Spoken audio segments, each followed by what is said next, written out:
It's Freestyle Friday! Coming in hot with quick shots of inspiration on a variety of topics.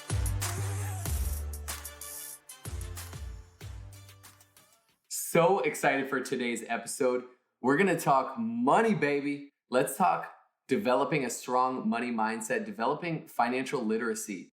We actually, over the next 3 episodes, are interviewing what we call our financial SWAT team, people that help us with our money, build and grow our money. And as we go through this topic, I know there's a lot of guilt around money. We want to release that. We want to release the feeling of guilt around making money or making more money.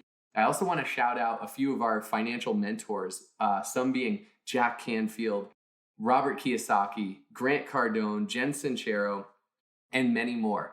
Before we dive in, Sandy's going to go through some awesome money affirmations, but want to talk through abundance versus scarcity mindset. When it comes to money, ultimately, we have to develop an abundant mindset that there's plenty of money out there, that it's up to us, that our financial freedom and future is totally up to us, versus scarcity, a lack. A lot of us come from a place of lack or wanting or desiring more money. That is paying energy and emphasis on what is not there. So we want to focus on what is there and what we're building. So I think we have a few tips on developing a strong money mindset. Sandy, you want to go in the first one? I think first you should share a little bit about your background. Good call. Yeah. So we all grow up, and usually we get our money mindset or how we think about money from our upbringing, from our parents. I actually went to business school. I got my undergrad and my master's degree in finance. And I'm telling you, I learned nothing about how to make money, how to invest money, how to keep your money, how to grow your money, or anything about financial literacy or money mindset. I could read financial statements, but I knew nothing about financial literacy. That is a learned trait. It's something we can all learn through kind of these tips that we're going to go through. All right, so let's reprogram some limiting beliefs with positive money affirmations. So many of us have probably heard things like this before. Money doesn't grow on trees. There's not enough money to go around. It takes money to make money. You can't get rich during a recession. Money is the root of all evil. Money can't buy happiness. I can't make a lot of money doing what I love. I have to work too hard to make money. People will resent me if I have a lot of money. No matter what I do, I'll always have debt. Oh, debt. So we've all heard these types of things, right? And yeah, sidebar on debt, like when people say things like, a goal of mine this year is to get out of debt.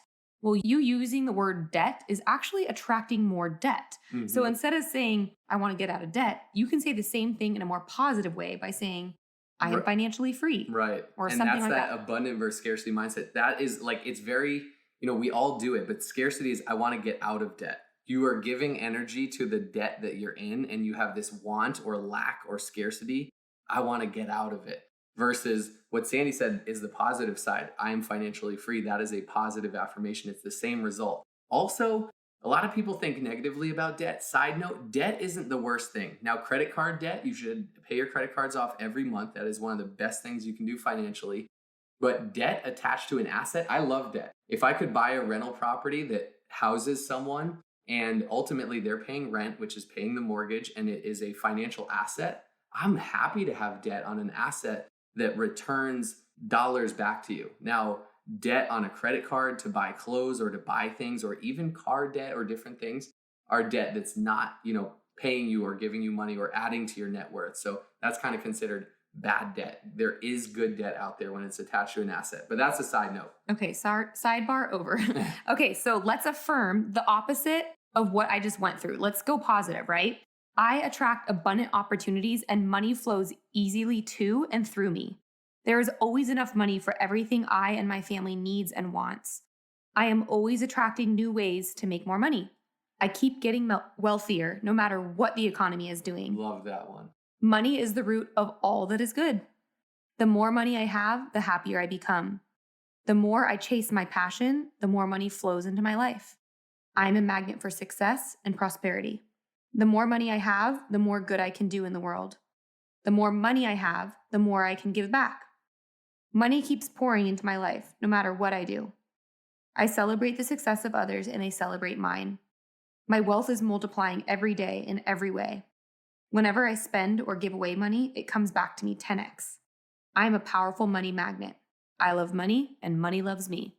Oh man, those are so good. What if you start reshaping money doesn't grow on trees, or there's not enough money to go around, or anything, into any of those positive affirmations that Sandy just mentioned? Like, that is it. Let's focus on the good. Let's focus on abundance and prosperity, not on lack and scarcity and lack thereof. So the first tip for developing a strong money mindset is rethink your limiting beliefs and turn them into those positive affirmations. The second tip, practice gratitude for what we already have. Again, we don't want to focus on lack or what we don't have. We want to be grateful for what we have. Where energy goes and attention goes, it comes back to you. So don't focus on what you don't have.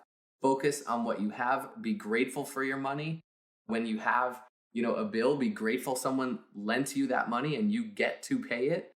Practice gratitude for what you have while building towards, what you plan on building or what you desire.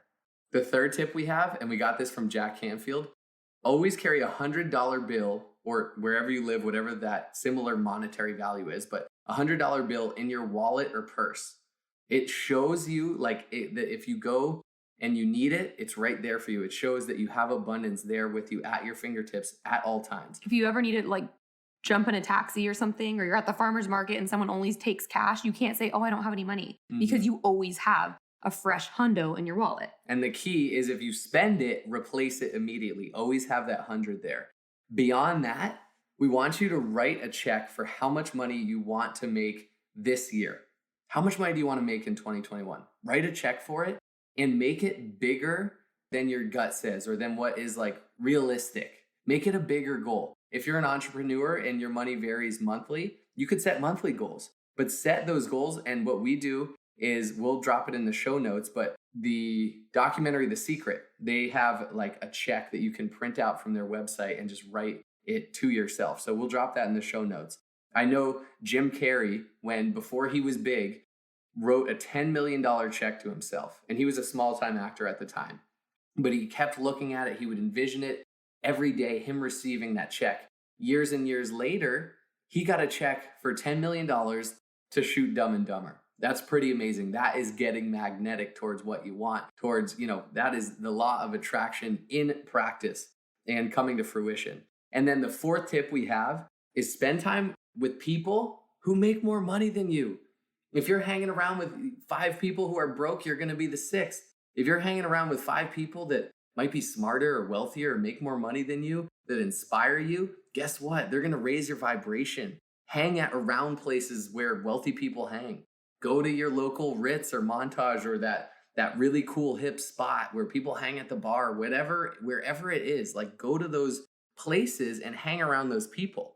And to wrap it up, we want to add in some recommendations, books. You know how much we love books. And a few of our favorite books on building money mindset and financial literacy are Rich Dad, Poor Dad, probably the GOAT money book, financial book of all time, by Robert Kiyosaki.